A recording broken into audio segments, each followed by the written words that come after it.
சேலம் மாவட்டம் ஆத்தூர் அருகே உள்ள உடையம்பட்டி பகுதியில் வசித்து வருபவர் செல்லமுத்து. இவர் விவசாயம் செய்து வருகிறார். இவரது வீட்டில் ஆட்டு கொட்டகை அமைத்து 10க்கும் மேற்பட்ட ஆடுகளை வளர்த்து வருகிறார். இந்நிலையில் வழக்கம் போல் ஆடுகளை பட்டியில் அடைத்துவிட்டு அருகே உள்ள வீட்டுக்கு சென்றுள்ளார். இந்நிலையில் காலை வந்து பார்த்தபோது ஆடு காணாமல் போனதைக் கண்டு அதிர்ச்சி அடைந்து ஆத்தூர் காவல் நிலையத்தில் புகார் அளித்துள்ளார். இதுகுறித்து போலீசார் விசாரணை மேற்கொண்டு வரும் நிலையில் அப்பகுதியில் உள்ள சிசிடிவி காட்சியை ஆய்வு செய்தபோது இருசக்கர வாகனத்தில் வந்த 2 மர்ம நபர்கள் பட்டியில் கட்டியிருந்த ஒரு ஆட்டை திருடி சென்றுள்ளனர். இதனை அடுத்து காவல்துறையினர் உடனடியாக இரவு நேர ரோந்து பணியில் ஈடுபட்டு திருட்டு சம்பவங்களை தடுக்க நடவடிக்கை எடுக்க வேண்டும் என அப்பகுதி மக்கள் கோரிக்கை விடுத்துள்ளனர். சென்னை திருவொற்றியூர் கலைஞர் நகரை சேர்ந்தவர்கள் ஷேகர், பூங்கோதை தம்பதியினர். இவர்களுக்கு நிஷாந்த் என்ற 4 வயது மகன் உள்ளார். இந்நிலையில் 5ஆம் ஆண்டு திருமண நாளை கொண்டாடுவதற்காக மாதவரத்தில் உள்ள கோவிலுக்கு இருசக்கர வாகனத்தில் சென்று கொண்டிருந்துள்ளனர். அப்போது MLF 4 முனை சாலையில் நின்று கொண்டிருந்த டிப்பர் லாரியில் இருசக்கர வாகனம் மோதி விபத்துக்குள்ளானது. இதில் கணவன், மனைவி இருவரும் குழந்தையுடன் கீழே விழுந்ததில் குழந்தைக்கு பலத்த காயம் ஏற்பட்டுள்ளது. இதனை அடுத்து அவர்களை மீட்ட போக்குவரத்து போலீசார் ஆம்புலன்ஸ் மூலம் தனியார் மருத்துவமனைக்கு அனுப்பி வைத்தனர். இந்நிலையில் மருத்துவமனைக்கு செல்லும் வழியிலேயே குழந்தை உயிரிழந்துள்ளது.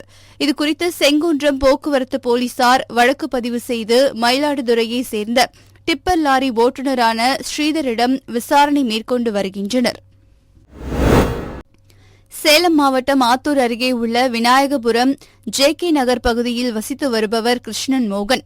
இவர் தனது உறவினர் வீட்டிற்கு வெளியூர் சென்றுவிட்டு தனது வீட்டிற்கு வந்துள்ளார். அப்போது வீட்டின் கதவு உடைக்கப்பட்டு இருப்பதைக் கண்டு அதிர்ச்சியடைந்து உள்ளே சென்று பார்த்தபோது வீட்டில் வைத்திருந்த 28 பவுண்ட் தங்க நகை மற்றும் 3,50,000 ரூபாய் ரொக்கப்பணம் கொள்ளை போனது தெரியவந்தது. இதுகுறித்து ஆத்தூர் காவல் நிலையத்தில் புகார் அளித்துள்ளார். புகாரின் பேரில் சம்பவ இடத்திற்கு வந்த போலீசார் விசாரணை மேற்கொண்டு பின்னர் மோப்பநாய் மற்றும் கைரேகை நிபுணர்கள் வரவழைக்கப்பட்டு தடயங்களை சேகரித்தனர். மேலும் அப்பகுதியில் உள்ள சிசிடிவி கேமராக்களை ஆய்வு செய்தனர். அப்போது சொகுசு காரில் 2 மர்ம நபர்கள் ஒருவர் பின் ஒருவராக வீட்டின் சுவர் ஏறி உள்ளே சென்று கொள்ளையடித்துவிட்டு மீண்டும் வெளியே சொகுசு காரில் ஏறி செல்லும் காட்சி தற்போது வைரலாகி வருகிறது. இந்த சிசிடிவி காட்சியின் அடிப்படையில் மர்ம நபர்களை போலீசார் தேடி வருகின்றனர். சென்னை வேப்பேரியில் உள்ள காவல் ஆணையரகத்தில் காவலர்கள் குறைதீர்க்கும் முகாம் நடைபெற்றது. இதில் தமிழ்நாடு காவல்துறை தலைமை இயக்குநர் சங்கர் ஜிவால் மற்றும் சென்னை பெருநகர காவல் ஆணையாளர் சந்தீப் ராய் ரத்தோர் ஆகியோர் காவல்துறையில் பணியாற்றும் காவல் அதிகாரிகள் மற்றும் காவலர்களிடம் மனுக்களை பெற்றனர். பின்னர் சென்னை மத்திய குற்றப்பிரிவு, குற்ற புலனாய்வுத்துறை, சட்டம் ஒழுங்கு பிரிவு, சென்னை காவல், மேலும் போக்குவரத்து பிரிவு ஆகிய சென்னை பெருநகரங்களில் சிறப்பான பணி மேற்கொண்டதற்காக காவல்துறை அதிகாரிகள் மற்றும் காவலர்களை பாராட்டும் விதமாக நேரில் அழைத்து வெகுமதி வழங்கியும் மற்றும் சான்றிதழ்கள் வழங்கியும் பாராட்டுகளை தெரிவித்தனர்.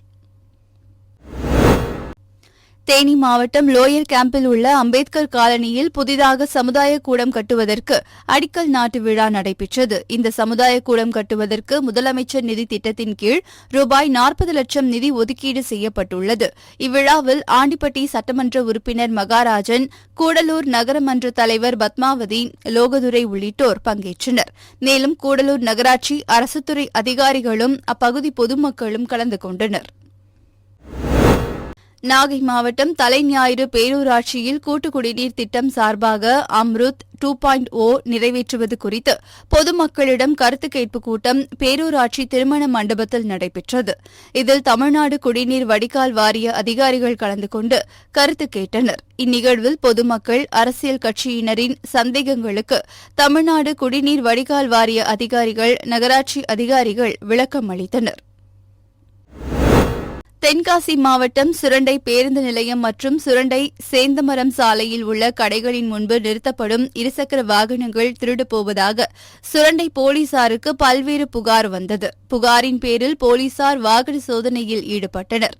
அப்போது அங்கு சந்தேகத்திற்கிடமான வகையில் இருசக்கர வாகனத்தில் வந்த நபரை போலீசார் மடக்கி பிடித்து விசாரணை நடத்தினர். விசாரணையில் சுந்தரபாண்டியபுரம் திருச்சிற்றம்பலத்தை சேர்ந்த அசோக்குமார் என்பதும் பல்வேறு இடங்களில் திருடி பதுக்கி வைத்திருந்த 5 இருசக்கர வாகனங்களை பறிமுதல் செய்தனர். மேலும் மது போதைக்காக தொடர்ந்து இருசக்கர வாகன திருட்டில் ஈடுபட்டது தெரியவந்தது. இதனை அடுத்து அசோக்குமாரை போலீசார் ஆலங்குளம் நீதிமன்றத்தில் ஆஜர்படுத்தி சிறையில் அடைத்தனர். தென்காசி மாவட்டம் குற்றாலம் வனப்பகுதியில் தொடர்ந்து மழை பெய்து வருவதால் குற்றால அருவிகளில் நீர்வரத்து அதிகரித்து உள்ளது.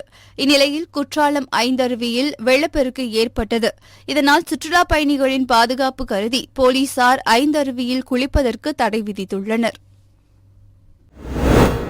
விருதுநகர் மாவட்ட ஆட்சியர் அலுவலகம் எதிரே உள்ள தனியார் மண்டபத்தில் மத்திய மாநில அரசு ஊழியர்கள் மற்றும் மக்கள் கூட்டமைப்பு சார்பாக கல்வி திருவிழா மாநில தலைவர் கருப்பையா தலைமையில் நடைபெற்றது. இவ்விழாவில் உயர்நீதிமன்ற பார் கவுன்சில் டெல்லி, சென்னை மற்றும் புதுச்சேரி வழக்கறிஞர் தாளமுத்தரசு கலந்து கொண்டு 10 மற்றும் 12ஆம் வகுப்பில் சிறந்த மதிப்பெண்கள் பெற்ற 7 மாணவ மாணவிகளுக்கு தங்கப்பதக்கம், கேடயம் மற்றும் சான்றிதழ்களை வழங்கினார். மேலும் இந்நிகழ்வில் மாவட்ட தலைவர் வேலாண்டி, ராஜபேகன், மாவட்ட அமைப்பாளர் சோனைமுத்து மற்றும் நிர்வாகிகள் பலர் உடனிருந்தனர். விருதுநகர் மதுரை சாலையில் பிரபல நகைக்கடை ஒன்று இயங்கி வருகிறது. இந்த நகைக்கடையின் மாடியில் ஜெனரேட்டர் அறை மற்றும் அலுவலக அறை உள்ளது. இந்நிலையில் அலுவலக அறையில் திடீரென தீப்பிடித்து அதிகமாக புகை வந்துள்ளது. இதனை கண்ட அலுவலக அறையில் இருந்த பணியாளர்கள் அலறி அடித்துக் கொண்டு இறங்கினர். இதனை அடுத்து தீயணைப்புத் துறைக்கு தகவல் தெரிவிக்கப்பட்டது. தகவலின் பேரில் சம்பவ இடத்திற்கு வந்த தீயணைப்புத் துறையினர் தீயை பரவ விடாமல் தடுத்து நிறுத்தினர். இதுகுறித்து கடை மேலாளர் பால்கண்ணன் கொடுத்த புகாரின் பேரில் மேற்கு காவல் நிலைய போலீசார் வழக்கு பதிவு செய்து விசாரணை மேற்கொண்டு வருகின்றனர்.